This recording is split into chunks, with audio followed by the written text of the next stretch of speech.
अल्हम्दुलिल्लाहि रब्बिल आलमीन वस्सलातु वस्सलामु अला सय्यिदिल अंबियाइ वल मुरसलीन अम्मा बाद फ़अऊज़ु बिल्लाहि मिनश शैतानिर रजीम बिस्मिल्लाहिर रहमानिर रहीम।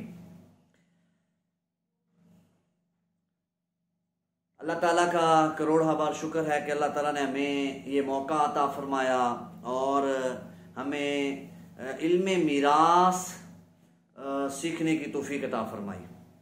अल्लाह ताला हमें क़नाअत नसीब फरमाए, दूसरों का माल ना हक खाने और कब्जा करने से हमारी अल्लाह ताला हिफाजत फरमाए।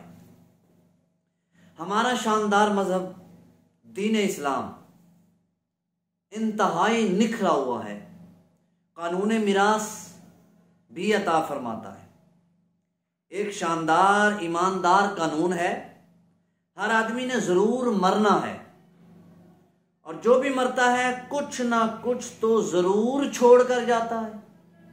जो भी आदमी मरेगा कुछ ना कुछ उसका माल जरूर होगा जो दुनिया में छोड़ के जा रहा है।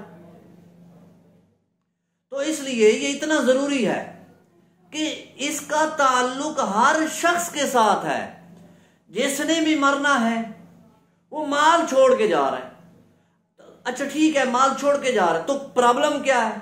छोड़ के जा रहा है, लोग ले लेंगे, उसके रिश्तेदार ले लेंगे। नहीं, प्रॉब्लम ये है कि जो माल वो छोड़ के जा रहा है वो किसका है और कितना है, कौन से रिश्तेदार का कितना हक है, ये अल्लाह ताला ने कुरान पाक में मुकर्रर फरमा दिया, बयान फरमा दिया। अब प्रॉब्लम ये है कि अगर हम इल्मे मिरास को नहीं सीखते, यानी रब का दिया हुआ कानून अगर हम उसको नहीं सीखते तो गोया के जो हिस्सा अल्लाह ने मुकर्रर किया था हम क्या है उसको गलत तरीके से इस्तेमाल कर रहे हैं और हम अल्लाह के कानून को छोड़कर अपनी मर्जी से उसकी तकसीम कारी कर रहे हैं। ये नाजायज है, ये दूसरे का माल हड़प करने वाली बात है और दूसरे का माल ना हक तरीके से खाने वाली बात है। इसलिए ये प्रॉब्लम है। अगर हमें इल्मे मीरास नहीं आता, इसके बारे में हमें आगाही नहीं है तो ये बहुत बड़ा प्रॉब्लम होगा और ये जहन्नुम में जाने का बायस भी बन सकता है, चाहे जाए कि वो नमाजी परहेजगार हो। लेकिन विरासत के मसाइल में गलत फैसले की वजह से वो जहन्नमी बन सकता है और ये अल्लाह ताला की बहुत बड़ी रहमत है। इसलिए कि यहूदियों ने भी कानून बनाया, कुरैश खानदान ने भी जमाना जहलियत में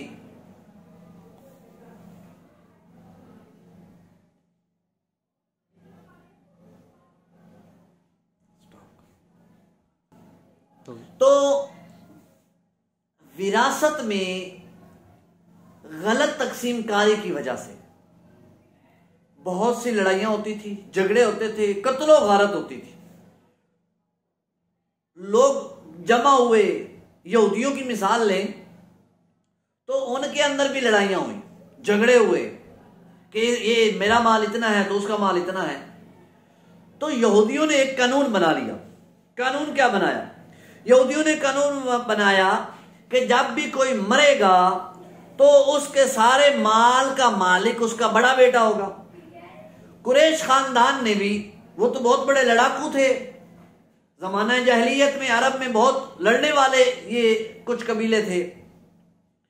इन्होंने कानून बना दिया कि जो मरेगा उसके माल का मालिक जो है वो रिश्तेदारों में वो लोग ताकतवर लोग होंगे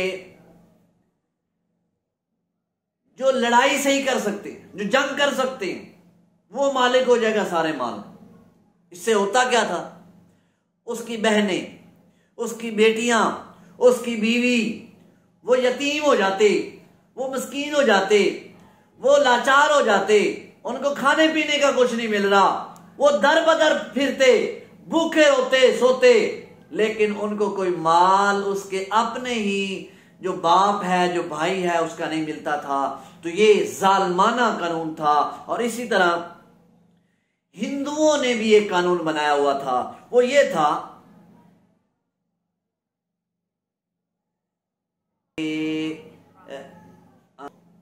हिंदुओं ने ये कानून बना लिया कि जो भी मरेगा उसका माल उसके बेटे लेंगे, बेटियां महरूम रहेंगी, भाई लेंगे, बहनें महरूम रहेंगी। अफसोस की बात यह है कि आज हमारे मुआशरे के अंदर बिल्कुल यही कानून चल रहा है। बेटियों को विरासत के माल से महरूम रखा जाता है, हालांकि विरासत का माल ये किसका कितना है ये अल्लाह ने मुकर्रर कर दिया है। बेटी का कितना हक है ये अल्लाह ने मुकर्रर कर दिया है। बेटी को खुद भी इख्तियार नहीं है कि वो खुद से माफ कर दे, वो उसको इख्तियार नहीं है। उसके लिए लाजिम है कि वो रब के दिए हुए कानून को फॉलो करके वो अपना हक ले, अपने कब्जे में करे। और भाइयों का काम है, वो नहीं ले रही तो उसका हक अलग करके उसके हाथ में उसके पैसे थमा दे, उसको पकड़ा दे, फिर उसकी मर्जी है वो भाइयों में तकसीम कर दे, वो वापस कर दे, वो उसकी मर्जी है, लेकिन उसूल फॉलो करे।